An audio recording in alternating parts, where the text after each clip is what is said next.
한때 사법부의 수장이었던 인물이 헌정사상 처음 피의자 신분으로 검찰청사에 들어갔습니다. 몰상식한 행동으로 빈축을 산 군 의원도 경찰 조사를 받으러 들어갔습니다. 포토라인을 지켜보는 국민의 한숨이 짙었던 오늘, 그래도 금요일입니다. 주요 뉴스부터 보시죠. 오늘 오전부터 검찰 조사를 받고 있는 양승태 전 대법원장은 사법농단의 혐의 대부분을 부인하고 있는 것으로 전해졌습니다. 양 전 대법원장에 대한 검찰 조사는 자정무렵까지 이어질 전망입니다. 우리나라 국가대표 중에 성폭행을 당한 선수가 10명이 더 있다는 조사 결과가 나와 충격을 주고 있습니다. 일반 선수 피해자 가운데는 초등학생도 있는 것으로 드러났습니다.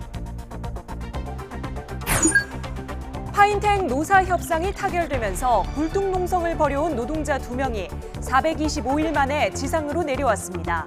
고공농성자 2명을 포함한 노동자 5명은 최소 3년의 고용을 보장받았습니다.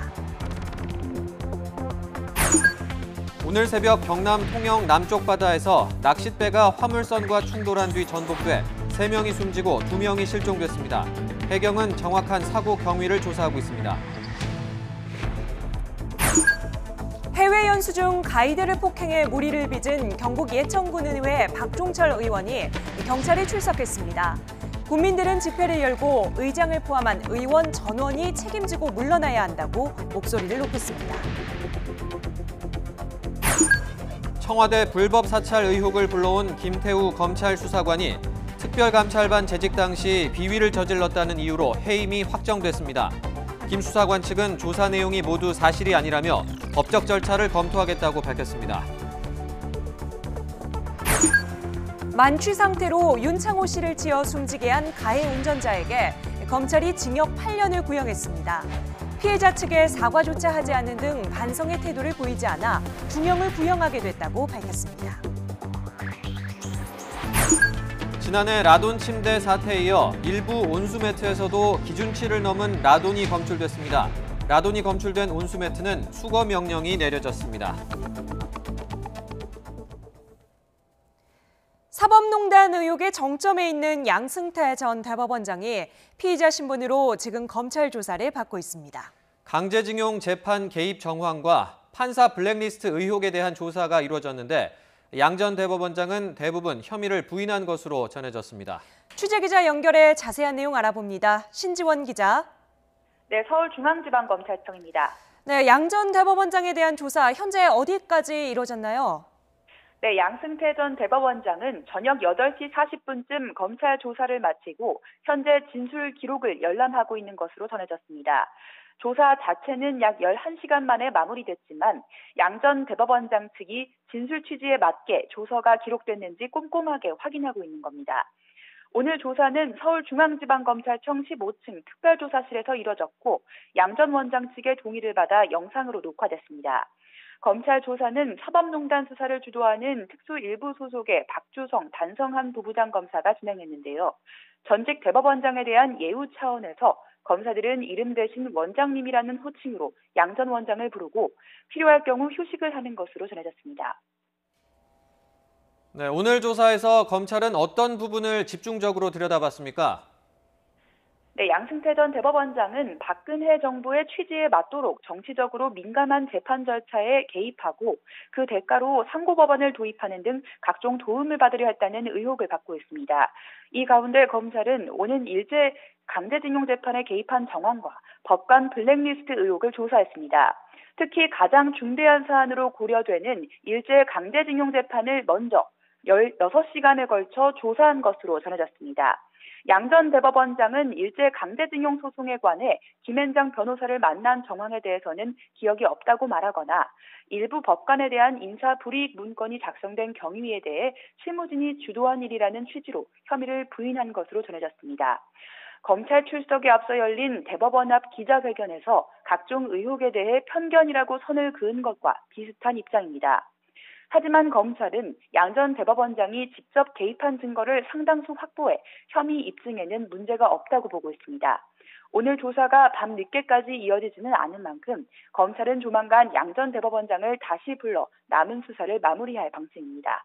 지금까지 서울중앙지방검찰청에서 전해드렸습니다. 한때 사법부 수장이었던 양승태 전 대법원장, 듣고 오신 대로 오늘 오전 검찰청사에 들어가 아직 나오지 않았습니다. 오늘 검찰에 출석하기 전 친정 정문 앞에서 기자회견을 강행했습니다. 주변엔 양 전 원장의 구속과 사죄를 촉구하는 사람들로 가득해 충돌이 우려되기도 했는데요. 하지만 경찰과 검찰이 과거 전직 대통령들이 출석할 때 수준으로 보안과 안전에 대비해 돌발 사태는 일어나지 않았습니다. 김대겸 부장원 기자가 이어서 보도합니다.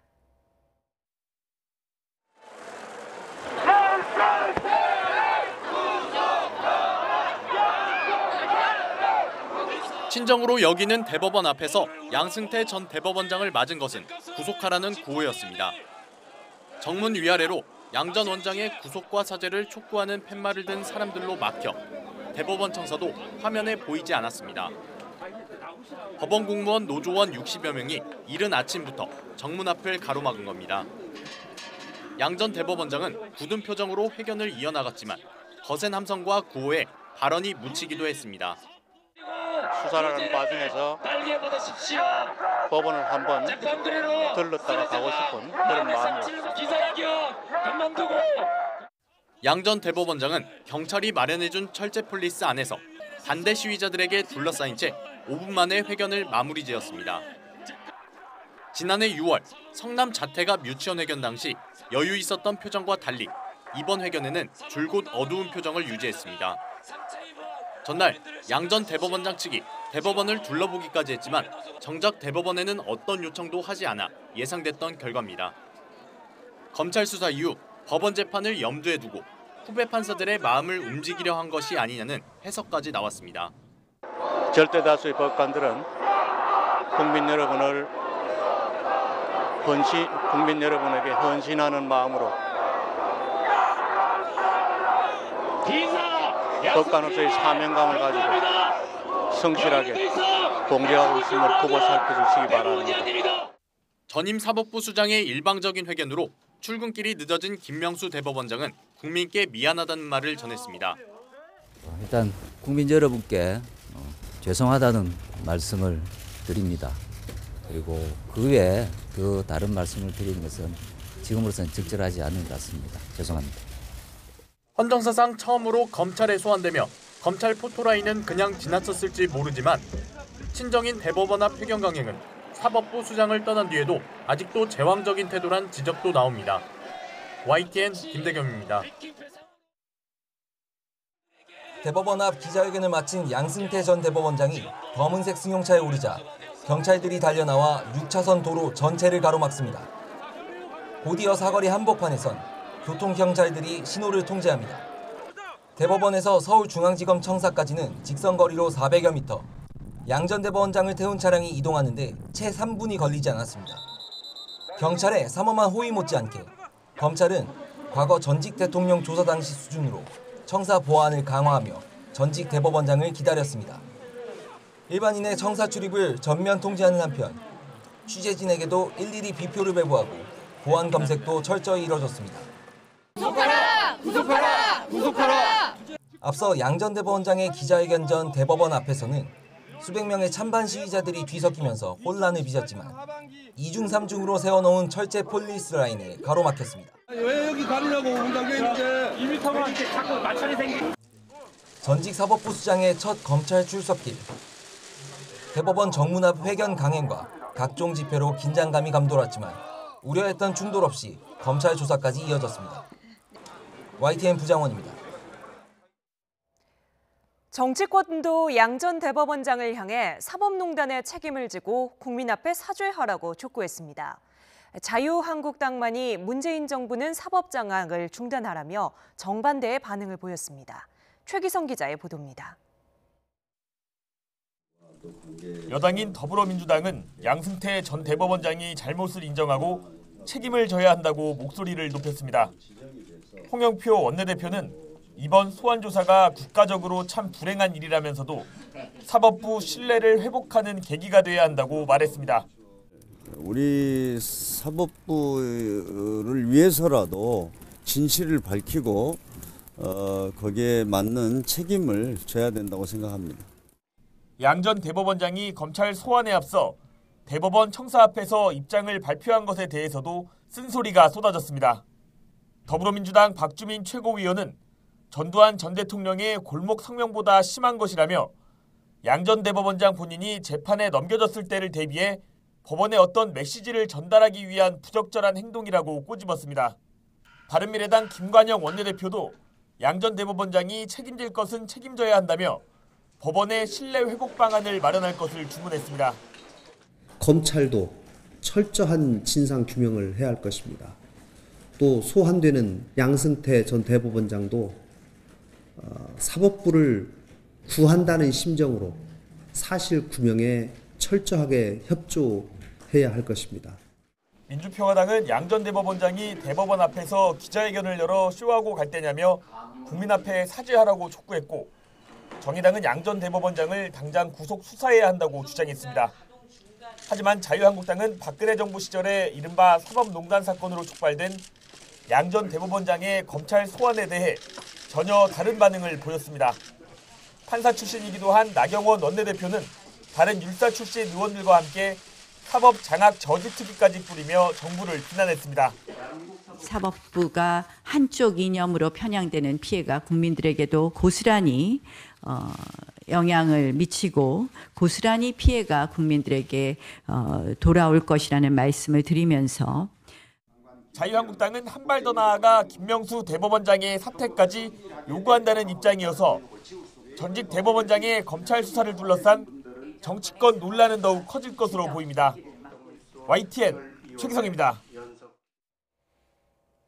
빙상계의 심석희 선수 외에도 성폭력 피해자가 더 있다는 주장이 나온 가운데 국가대표 선수 중에 성폭력을 경험한 사람이 10명이나 된다는 조사 결과가 나와서 충격을 주고 있습니다. 나라를 대표하는 최고의 선수들도 이런데 일반 선수들은 오죽할까 싶은데요. 역시나 수십 명이 성폭력을 당한 것으로 조사됐는데 피해자 중에는 초등학생도 있었습니다. 홍성욱, 차정윤 기자가 이어서 보도합니다. 대한체육회가 한남대 산학협력단의 의뢰에 작성한 스포츠 성폭력 실태 조사 보고서입니다. 조사에 응한 국가대표 선수 598명 선수 가운데 10명이 성희롱과 성추행 등 성폭력을 당했다고 밝혔습니다. 이 중 남자 선수 1명과 여자 선수 6명은 신체 부위와 외모에 대해 야한 농담을 듣는 등 성희롱을 당했다고 답했습니다. 이보다 상황이 심각한 성추행 피해는 여자 선수 4명이 당했다고 답했습니다. 신체를 강제로 접촉하고 팔베개와 마사지 등을 강요했다는 겁니다. 조재범 전 코치에게 폭행에 이어 성폭력까지 당했다고 밝힌 심석희 선수와 마찬가지로 성폭력 가해자는 대부분 지도자였습니다. 성폭력을 당한 장소는 훈련장과 경기장이었고 이 중 대한체육회가 관리하는 진천 선수촌이 가장 많았습니다. 훈련장과 경기장의 선수 대기실, 라커룸과 지도자 대기실은 외부인 출입도 제한되고 CCTV도 설치돼 있지 않은 경우가 많아 폭행의 사각지대로 지적받아왔습니다.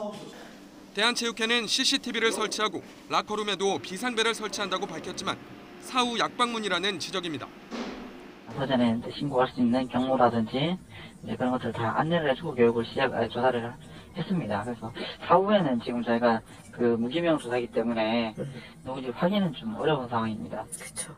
성폭력 실태 조사가 선수들과 대면 형식으로 이루어진 만큼 실제 피해자는 더욱 많을 수 있다는 우려도 나옵니다.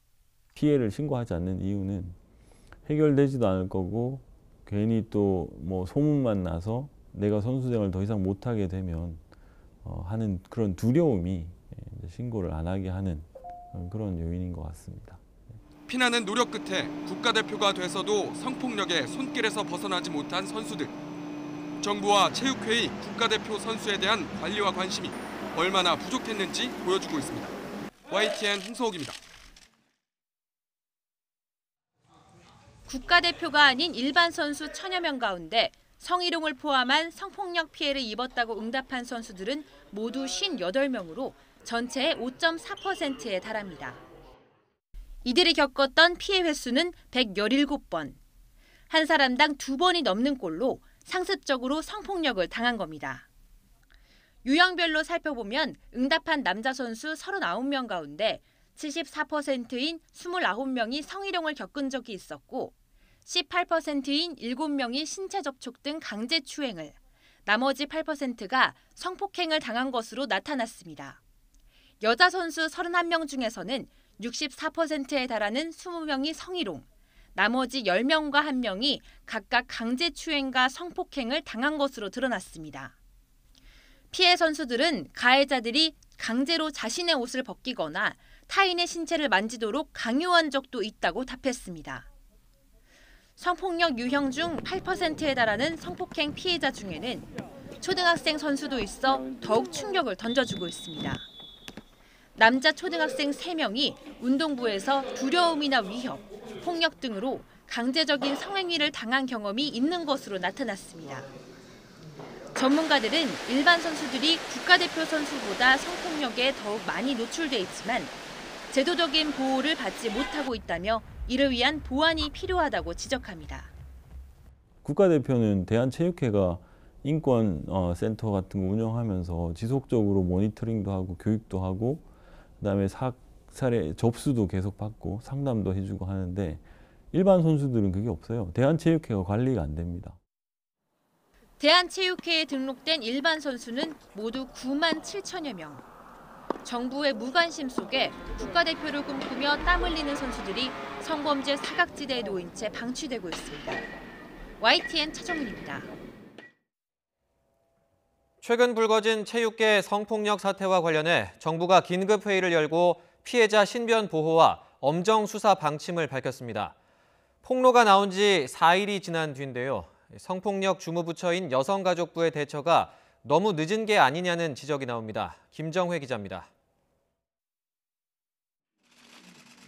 체육계 성폭력 사태가 확산하자 여성가족부는 부랴부랴 각 부처 담당자와 민간 전문가를 불러모았습니다. 진선미 여성가족부 장관은 먼저 미투 대책을 총괄하는 입장에서 유감을 표명했습니다. 기존 대책이 체육 현장에서는 효과를 보지 못했다며 객관적인 조사와 책임 있는 조치를 강조했습니다. 피해자 보호와 가해자에 대한 엄정 대처도 주문했습니다. 두려움 없이 신고할 수 있는 환경이 조성되어야 할 것입니다. 객관적인 조사가 이루어져야 하고 또 이에 따른 책임성 있는 조치도 따라야 할 것입니다. 그리고 무엇보다 이러한 전 과정이 국민 눈높이에 맞게 그러나 성폭력 주무부처로서 여성가족부의 대처가 늦었다는 지적이 나오고 있습니다. 심석희 선수의 폭로 다음 날 여가부 관계자는 문체부, 경찰청 등과 연락해 곧 실무 협의를 할 예정이라고 말했습니다. 10일엔 피해자 지원부처로서 최선을 다하겠다며 무료 법률 지원, 심리치료 지원, 컨설팅 지원을 문체부와 만나 협의할 예정이라고 밝혔습니다. 그러나 심석희 선수는 이미 대형 법무법인이 법률 대리를 맡은 상태입니다. 여가부가 말하는 무료 법률 지원은 대한변협과 대한법률구조공단 등에서 무료로 진행하는 법률 지원으로 다른 기관에서 소송을 진행하면 관련 비용을 대주지 않아 심 선수는 도움을 받지 못합니다. 심리치료 지원의 경우에도 수사기관의 성폭력 피해 사실 확인서가 필요하고 2년마다 심사를 받아야 하는 번거로움이 있습니다. 또 다른 체육계 피해자가 두려움 없이 신고할 환경도 아직은 구상 단계라 바로 적용되기 어렵습니다. 범정부 컨트롤타워라는 여가부는 충격적인 폭로가 나온 뒤 나흘 만에야 긴급회의를 열고 이런 내용을 전했습니다. 이번 사태를 지켜보는 국민적 분노와 실망에서 여가부가 한참 비켜서 있는 모양새입니다. YTN 김정혜입니다. 지난 성탄절에 세계 최장 고공농성 기록을 세웠죠. 파인텍 노조가 사측과의 교섭에 극적으로 합의했습니다. 단식투쟁까지 벌이던 노동자 2명은 425일 만에 다시 땅을 밟았습니다. 이경국 기자의 보도입니다. 75m 높이의 굴뚝, 그 위에서 사투를 벌여온 파인텍 노동자들이 사다리를 타고 내려옵니다. 약해질 대로 약해진 몸, 소방대원의 부축을 받으며 한 걸음 한 걸음 조심스레 내딛습니다. 노사의 극적 합의로 425일 만에 고공농성을 끝낸 겁니다. 두 사람은 감사하다는 짧은 인사를 건넨 뒤 병원으로 향했습니다. 업주 노동자와 많이 싸우기도 했고 이를 지금 위에서 많은 걸 느꼈습니다. 힘이 못 돼준 것 같아서 참 많이 미안합니다.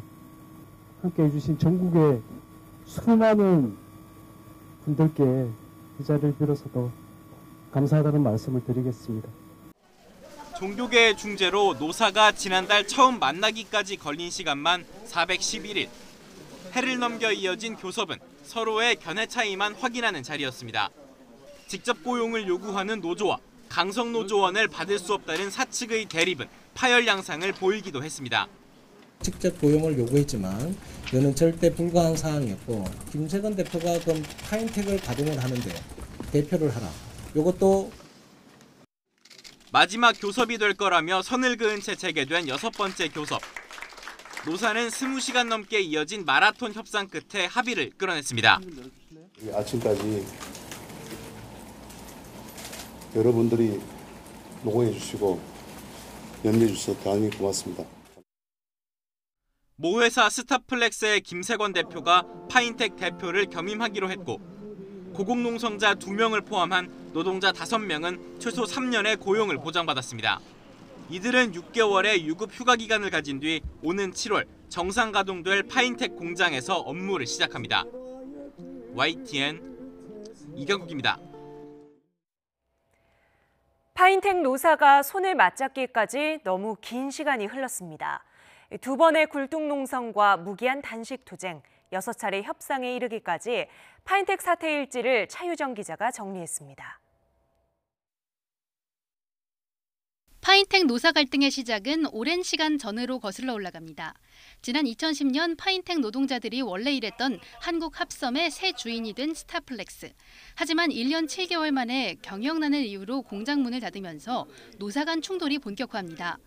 권고 사직과 정리hen고에 반발한 차광호 노조지회장이 공장 굴뚝에 올라 농성을 시작한 겁니다. 400일 넘게 이어진 고공농성에 부담을 느낀 사측이 고용보장을 약속하며 타결에 이른 듯했지만 갈등은 얼마 가지 않아 또 터졌습니다. 임금 협상 문제를 놓고 다시 부딪혔고 노조의 파업과 사측의 공장 가동 중단이 되풀이되면서 2차 굴뚝농성까지 이어지게 된 겁니다. 노조 투쟁은 지난해 겨울부터 격화됐습니다. 파인텍 노동자들은 청와대까지 20km를 오체 투지로 행진했고 차광호 지회장은 무기한 단식 농성에 돌입했습니다. 우리가 요구하고 있는 합의했던 것들 그리고 자기가 책임질 수 있는 것들 정확하게 자기가 질 때만이 우리 상황은 달라질 수 있다고 봅니다. 끝이 보이지 않던 파인텍 사태. 종교계 중재로 고공농성 411일 만에 어렵게 노사 협상을 시작하면서 타협의 물꼬를 트기 시작했습니다. 모두 5차례의 만남과 결렬, 그리고 20시간에 걸친 마지막 밤샘 협상 끝에 파인텍 노사 갈등은 드디어 종지부를 찍었습니다. YTN 차유정입니다. 오늘 새벽 경남 통영 남쪽 해상에서 14명이 탄 낚싯배가 대형 화물선과 부딪혀서 전복됐습니다. 이 사고로 3명이 숨졌는데 2명은 아직 실종 상태입니다. 박종혁 기자의 보도입니다. 완전히 뒤집힌 배 바닥 위에서 해경이 구조 작업을 벌이고 있습니다. 작은 배가 파도에 휩쓸리는 탓에 구조에 애를 먹는 모습입니다. 해경 잠수사들이 뒤집힌 배 안으로 들어가자 생존자들이 보입니다. 배가 뒤집히면서 남아있던 이른바 에어포켓에서 구조를 기다리던 사람들입니다. 잠수사들은 겁에 질린 사람들을 안심시킵니다. 사람 있어요? 몇 명이에요? 금방 올 거니까 걱정하지 마시고 여기서 나가서 1분 30초밖에 안 걸리니까. 침착하게 공기호흡기 사용법을 알려주고 입으로 숨을 쉬고 코로 불어요. 코로. 입으로 당기고. 마침내 구조에 성공합니다. 낚싯배가 뒤집힌 건 새벽 5시쯤. 선장과 선원 그리고 승객 등 모두 14명이 타고 있었습니다. 이 가운데 12명은 구조됐고 2명은 행방불명 상태입니다. 구조된 12명 가운데 3명은 헬기로 긴급 후송했지만 결국 숨졌습니다. 가는 도중에 그랬기 때문에 와서 이제 그 큰 상선이 박아버렸기 때문에 그 뒤로는 모르죠. 그러니까 잠자는데 그래서 내가 나와가지고 다 고명조끼 입으세요 하는 순간에 넘어가 버렸다니까. 낚싯배는 화물선과 부딪히면서 뒤집혔습니다. 낚시를 마치고 무트로 돌아오다가 3,000톤급 LPG 운반선을 피하지 못한 겁니다. 1마일 떨어진 어선을 발견하고 서로 피해갈 것이라고 예상하였으나 가까이 접근하자 자선과 낚시어선 모두 회피 기동을 하였으나 충돌하였다고. 해경은 화물선에 당직 사관을 섰던 필리핀 국적 선원 등을 상대로 사고 경위 등을 조사하고 있습니다.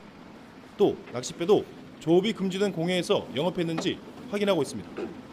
해경은 또 실종된 2명을 찾기 위해 해경과 해군함정, 항공기 등을 동원해 수색 작업을 이어가고 있습니다. YTN 박종혁입니다. 네, 그런데 이번에 사고를 낸 파나마 화물선은 구조 요청 신고를 할 때 충돌 사실은 숨긴 것으로 드러나서 해경이 조사 중입니다. 나현호 기자입니다. 낚시어선이 화물선에 들이받쳐 뒤집힌 건 새벽 5시쯤. 화물선은 통영연안 관제센터에 무전을 쳤습니다. 북은 배가 뒤집혔다며 구조 요청을 했는데 이 배와 부딪혔다는 사실은 언급하지 않았습니다. 안 보입니다. 지금 불이 다 끄지가 있는 상태고 사람들만 지금 보고 있으니까. 낚시어선에 있는 자동 어선 위치 발신 장치와 선박 자동 식별 장치는 사고 전날 오후부터 꺼졌던 것으로 조사됐습니다. 고의로 끈 것인지 확인이 필요한 부분입니다. 소로도 남방 23마일입니다. 그까지는 위치가 나와 있고 그다음부터 없어져 버렸습니다. 그래서 사투 끝에 살아남은 사람들은 해경 경비함정을 타고 부두로 들어왔습니다. 일부는 붕대를 감고 부축을 받기도 했지만 비교적 건강한 모습이었습니다. 이번 사고 사망자와 부상자 모두 배가 출항했던 전남 여수로 와서 병원에 분산 수용됐습니다. 사고가 난 배는 이미 낚시를 마치고 뱃머리를 돌려 여수로 향하고 있었습니다. 전날 오후부터 조업하느라 지친 사람들이 객실에서 잠자고 있었는데 사고가 난 겁니다. 잠잘 때는 고명조끼를 안 하고 낚시할 때만 다 있거든요. 그리고 방에 들어갈 때는 고명조끼를 다 벗고 이제 이렇게 주무시니까. 일부는 뒤집힌 배 안에 남은 공기, 이른바 에어포켓 덕을 보기도 했습니다. 사고 뒤 오히려 배 안으로 들어가 숨쉴 공간을 찾고 매트리스를 쌓아 체온을 유지하며 3시간을 버텼습니다. 난 나오다가 다시 들어가서 에어포켓에서 둘이 살아나왔거든. 나하고 한 분 서희 들어갔는데 한 분은 그 자리에 돌아가셔버리고. 하지만 아직 가족품으로 돌아오지 못한 실종자 가족들은 안타까움 속에 발견 소식을 애타게 기다리고 있습니다. YTN 나인호입니다. 음주운전의 기준과 처벌을 강화하는 법이 만들어지게 된 계기였죠. 고 윤창호 씨 사건. 검찰이 가해 운전자인 26살 박모 씨에게 징역 8년형을 내려달라고 재판부에 요청했습니다. 검찰은 성실히 군 복무 중이던 윤창호 씨가 목숨을 잃었고 또 음주운전자들에게 엄중히 경고할 필요도 있다며 구형 이유를 밝혔는데요.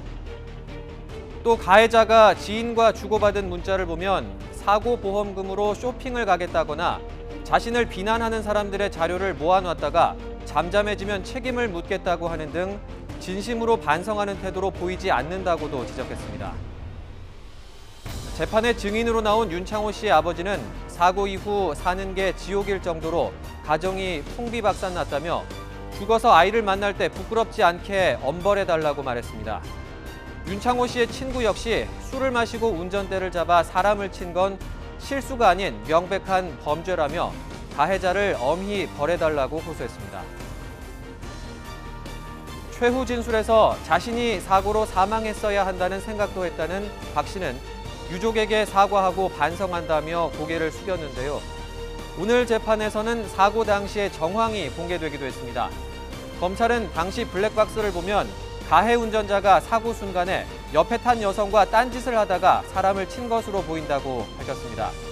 박 씨 측 역시 이를 인정하면서 음주운전은 사실이지만 딴짓을 하다 사고를 낸 만큼 특정 범죄 가중처벌법 대신에 교통사고 처리 특례법을 적용해달라고 주장하기도 했습니다.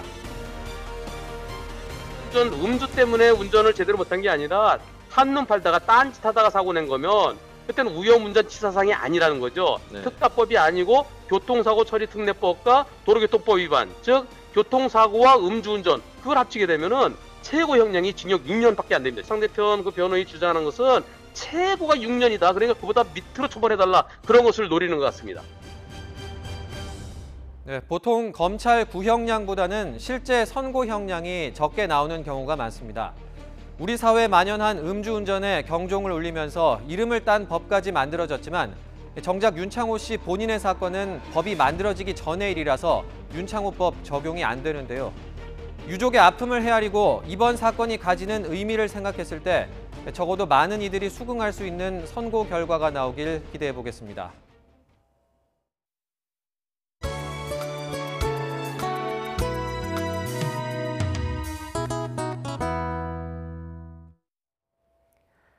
청와대 불법 사찰 의혹을 불러온 김태우 검찰 수사관이 특감반 재직 당시 비위를 저질렀다는 이유로 검찰에서 해임됐습니다. 김 수사관 측은 청와대와 대검찰청의 조사 내용은 모두 사실이 아니라며 법정 다툼을 예고했습니다. 권남기 기자입니다. 대검찰청 보통징계위원회가 김태우 수사관에 대한 해임을 의결했습니다. 이에 따라 징계 처분권자인 문무일 검찰총장은 조만간 해임 처분을 할 예정입니다. 이번 징계는 지난달 대검 감찰본부가 징계위에 해임 중징계를 요청하면서 이뤄졌습니다. 앞서 대검은 조사를 통해 김 수사관이 청와대 근무 당시 감찰 내용을 언론에 제보하고 자신이 아는 건설업자 관련 수사에 개입하려 했다는 점 등을 문제 삼았습니다. 징계위는 심의 과정에서 감찰 조사 결과가 대부분 사실이라고 결론 내린 것으로 전해졌습니다. 징계위 참석 대신 15페이지 분량 진술서로 소명을 대신한 김 수사관 측은 이번 해임 결정을 받아들일 수 없다는 입장입니다. 청와대와 대검이 김 수사관의 비위라며 내놓은 조사 결과는 모두 사실이 아니라는 겁니다. 또 조사 과정에서 증거를 수집한 방법 역시 위법했다며 앞으로 행정소송 등 법적 절차를 진행할 예정이라고 덧붙였습니다. 김 수사관 측은 앞서 징계 절차를 중단해달라며 법원에 가처분 신청을 냈지만 기각당했습니다. YTN 권남기입니다.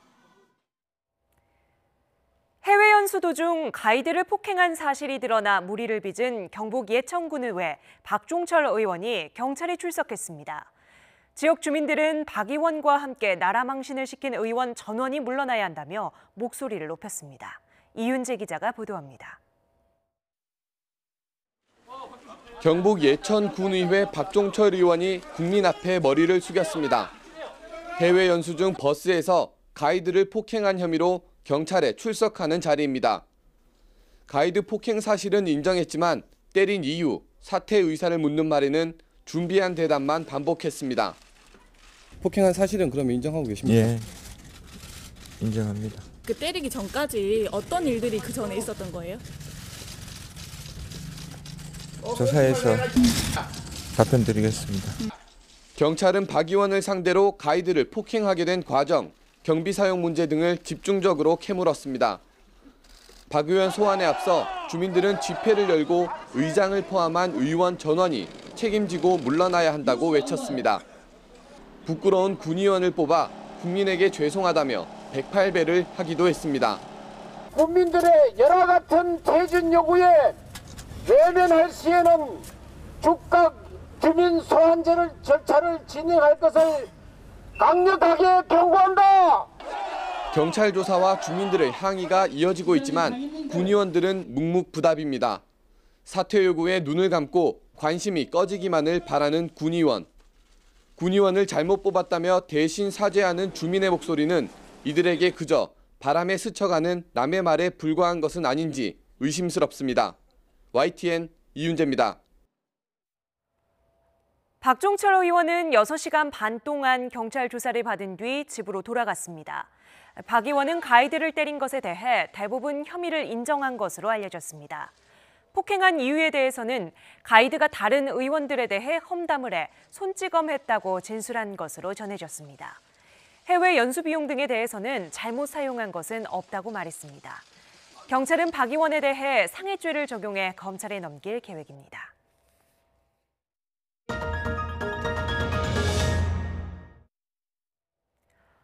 부산의 한 공장에서 일하던 20대 하청업체 노동자가 리프트 고장으로 추락해 식물인간 상태가 되었다는 소식 YTN이 단독으로 전해드렸는데요. 이 청년 노동자는 사고를 당하기 전 어머니에게 리프트 오작동이 심하다고 말한 적이 있었습니다. 그러니까 공장 측이 조금만 관심을 가졌다면 막을 수 있는 사고였다는 건데 사고 후에도 중대재해가 아니라는 이유로 고용노동부 현장 조사조차 이루어지지 않았습니다. 차상은 기자입니다. 병상에 누워 의식을 되찾지 못하는 25살 청년 김모 씨.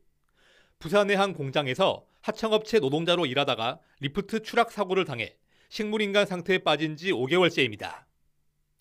김 씨는 사고 전부터 리프트의 고장을 알아차리고 주변에 알려온 것으로 확인됐습니다.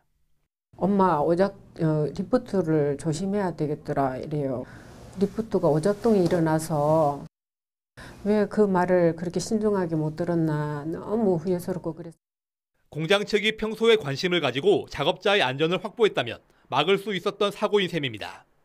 김 씨의 진단서에 기록된 진단명은 20개가 넘을 정도로 성한 곳이 없습니다. 앞으로 얼마나 많은 병원비가 들어갈지 짐작조차 하기 힘든 상황이지만 김 씨가 하청업체 직원이라는 이유로 원청업체 대표는 사과조차 하지 않았습니다. 원청의 안전관리자 1명만 형사 입건돼 합의금을 제시했지만 이마저도 최대 1,000만 원 규모입니다. 산업재해 현장을 감독하는 고용노동부도 숨지거나 여러 명이 다치는 중대재해가 아니라는 이유로 현장 조사를 벌이지 않았습니다. 결국 5개월 뒤 이 회사에서는 40대 하청 노동자가 2명이 하도록 정해진 작업을 홀로 하다 금형에 끼어 숨지고 말았습니다. 한 차례 사고 이후에도 달라지지 않은 이 회사의 근로 환경이 또 다른 노동자의 목숨을 앗아간 겁니다. 사장들 입장에서는 벌금 얼마 묻는 게 벌금 얼마 물고 비정규직을 사용하는 게 훨씬 이윤에 도움이 될 거라 판단을 해서 아마 이런 사고는 계속 재발되지 않을까 이렇게 봤습니다. 원청업체의 책임을 강화하는 이른바 김용균법의 시행까지는 1년이 남았습니다. 얼마나 많은 노동자가 위험에 내몰려 있는지 점검이 필요한 시점입니다. YTN 차상은입니다. 방사성 물질인 라돈이 일부 침대 매트리스에서 검출되면서 한동안 논란이 이어졌죠. 소비자 우려가 완전히 가시지 않은 가운데 이번엔 온수 매트가 문제가 되고 있습니다. 원자력안전위원회가 해당 제품의 수거 명령을 내렸는데요. 어떤 제품인지 이동은 기자가 보도합니다. 지난 2014년부터 17년까지 판매된 대현 하이텍의 하이젠 온수 매트입니다. 중국에서 수입한 음이온 원단 등을 사용해 모두 3만 8천여 개의 제품이 생산돼 인터넷 사이트 등을 통해 판매됐습니다. 그런데 지난해 10월 대진 침대 사태의 여파로 생활 방사선에 대한 소비자들의 우려가 커지면서 이 제품에서도 라돈이 검출됐다는 제보가 잇따랐습니다. 우연히 이제 대진 침대 때문에 그 라돈이 이슈가 되면서 저희 집에 라텍스를 재려고 라도나이를 구매해서 재던 중에 그 하이젠 온수 매트에서 높은 수치가 나왔어요. 원자력안전위원회가 시료를 확보해 분석한 결과 73개 가운데 15개에서 기준치가 넘는 피폭 설량이 검출됐습니다. 매트 표면 2cm 높이에서 매일 10시간씩 9개월 동안 사용했을 때 연간 피폭 설량이 기준치인 1mS를 많게는 4.7배까지 초과하는 수치입니다. 해당 업체는 소비자들의 제보 이후 자발적인 교환을 진행 중이라고 밝혔지만 원안위는 수거 명령을 내리고 앞으로의 과정을 지켜보겠다고 밝혔습니다. 대현 하이텍의 하이젠 온수 매트에 대한 수거 명령 등의 행정 조치를 실시했고요. 업체가 5일 이내에 조치 계획을 원안위에 제출하면 그 업체가 조치 계획에 따라 실시하는지를 관리 감독할 계획입니다. 매트리스에 이어 온수 매트까지 생활제품 곳곳에서 방사성 물질이 잇따라 검출되면서 소비자들의 불안감은 줄어들지 않고 있습니다.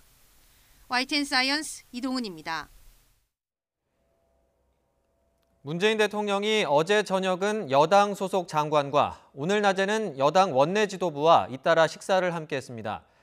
청와대는 원활한 당정청 소통을 위한 것이라며 확대 해석을 경계했지만 이미 일부 장관 예비 후보자들에 대한 검증 작업에 돌입한 것으로 전해지면서 개각이 빨라질 수도 있다는 관측이 나옵니다. 김도원 기자입니다.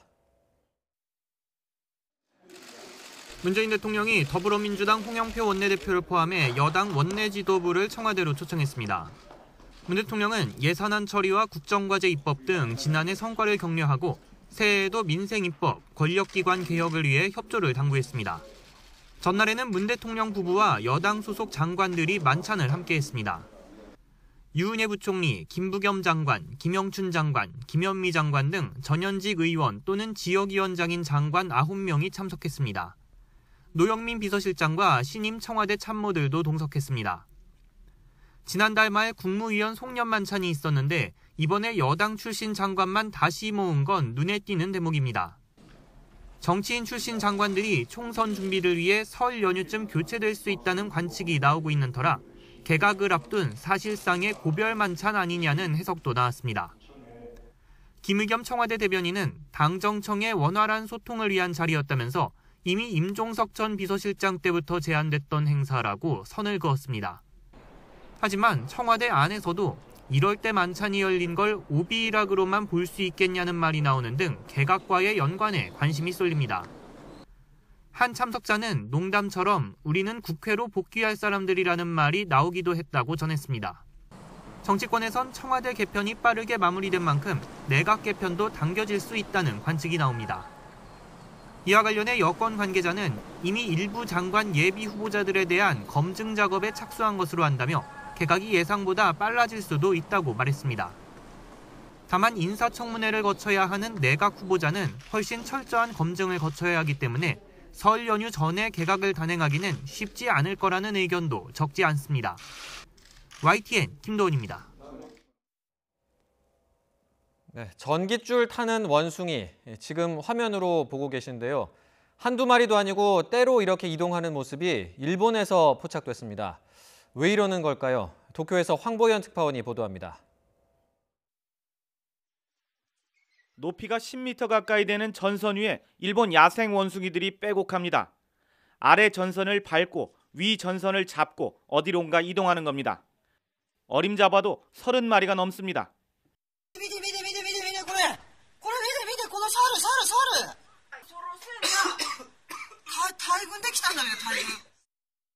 키가 작은 녀석은 몇 번이나 미끄러지면서 힘겹게 한 발 한 발 앞으로 나갑니다. 배 쪽에 아기 원숭이가 붙어있는 어미 원숭이도 순간 발을 헛디뎌 하마터면 떨어질 뻔했습니다. 이 지역에는 1000마리가 넘는 야생 원숭이가 서식하고 있지만 전선을 이용해 집단으로 이동하는 장면이 포착된 건 이번이 처음입니다.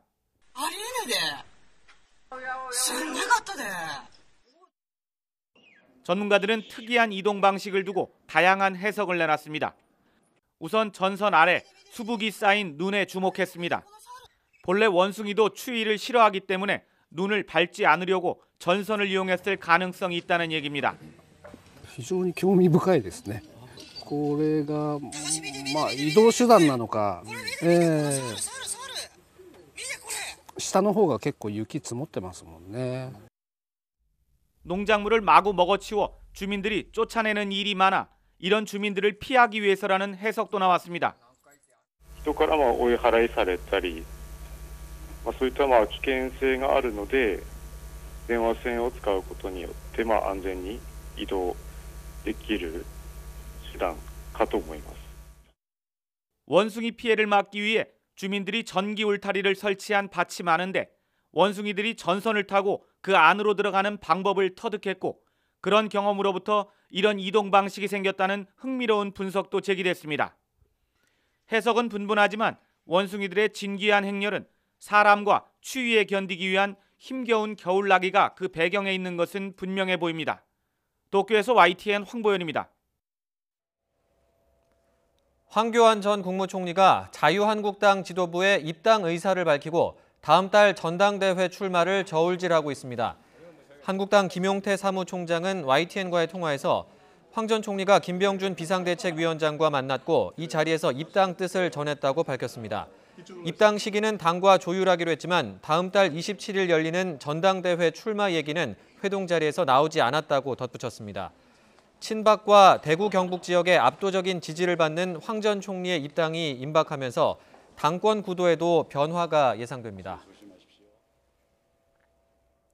제주에서 불에 탄 시신이 발견돼 경찰이 수사에 나섰습니다. 제주 동부경찰서는 제주시 용연 계곡 부근에서 관광객이 불에 탄 시신을 발견하고 신고해 수사하고 있다고 밝혔습니다. 시신은 남성으로 추정되고 주변에는 소주병과 타다 남은 플라스틱통, 라이터 등이 발견됐습니다. 경찰은 정확한 사망 원인을 밝히기 위해 부검을 하고 주변 폐쇄회로 화면 등을 수사할 계획입니다. 뉴스나이트가 전해드리는 생활의 팁 알아요입니다. 요즘 편의점 도시락으로 끼니 때우는 분들 많은데요. 아무리 바빠도 전자레인지에 돌려 드셔야겠습니다.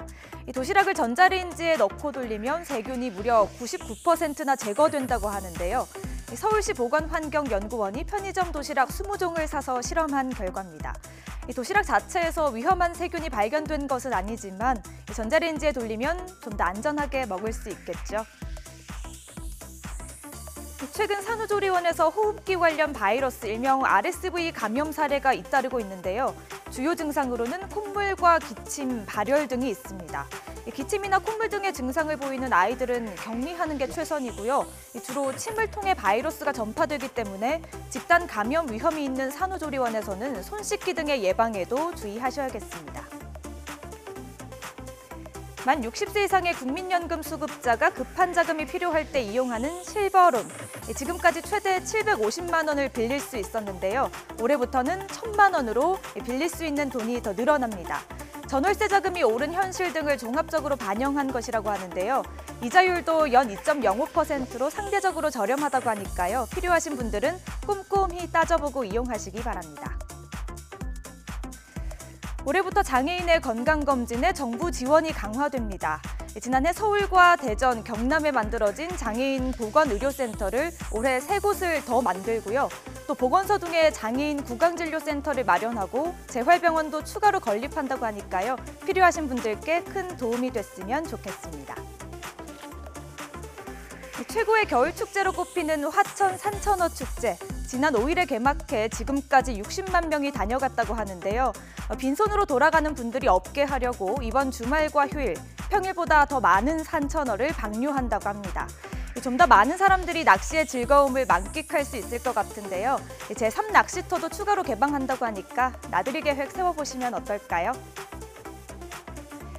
네, 마지막 소식입니다. 지난해 7월에 열렸던 부천 국제 판타스틱 영화제가 올해는 6월 27일에 막을 올립니다.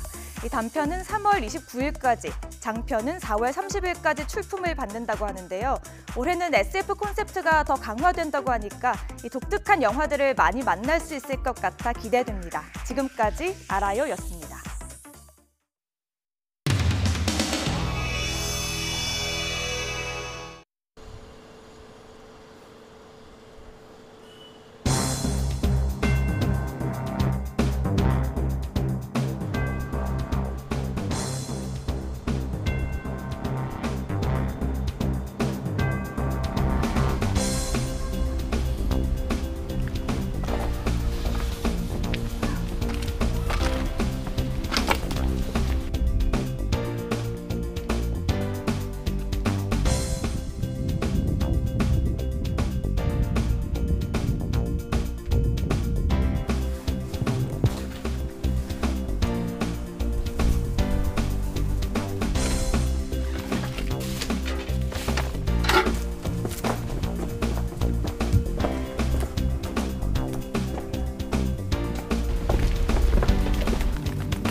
더 갖다 버리는 거예요 지금.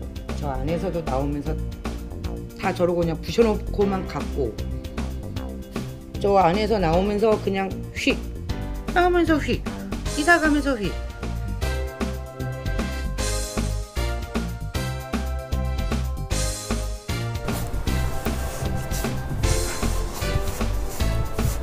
빨리 안 치워가는 게 동네 험악하게 만들어서 빨리들 이사 가라 그러는 건지. 하러 가서 일부러 그 조합 아니 장롱을 싣고 오더라니까. 조합에서 시키니까 그래요. 조합에서 안 시키면 조장을 하는 거예요. 내가 내려가서 이거 왜 여기다 버리냐.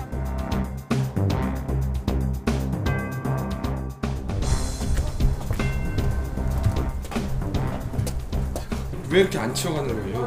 몰라요. 왜 안 치워가는지. 안 치워가려고 그러는 건지, 지금 목구멍에다 집어넣으려고 그러는 건지. 없는 사람도 그냥 살게 놔두지 뭐하러 그렇게 재개발을 하느라고 이래요. 그래. 집값이나 제대로 쳐줘야지. 딴 데 가서 사지도 못하는데 집을. 충분히 나오지가 않나요? 그만큼? 뭘 나와요? 충분히 나오고. 난리 배락이야 이게 무슨.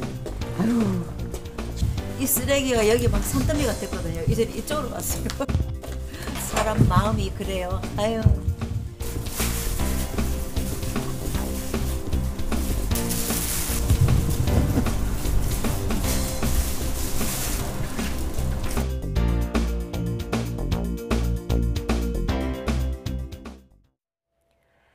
해외 연수 도중 가이드를 폭행한 박종철 예천 군의원이 오늘 경찰 조사를 받았습니다. 국민들은 사람 잘못 뽑아 죄송하다며 대신 사과문을 올렸습니다. 국회에는 노영민 비서실장, 강기정 정무수석이 찾아왔는데요. 청와대는 어떤 메시지를 보내고 싶었을까요? 나이트 포커스에서 함께 보시죠. 잠시 후 10시 50분에 이어집니다.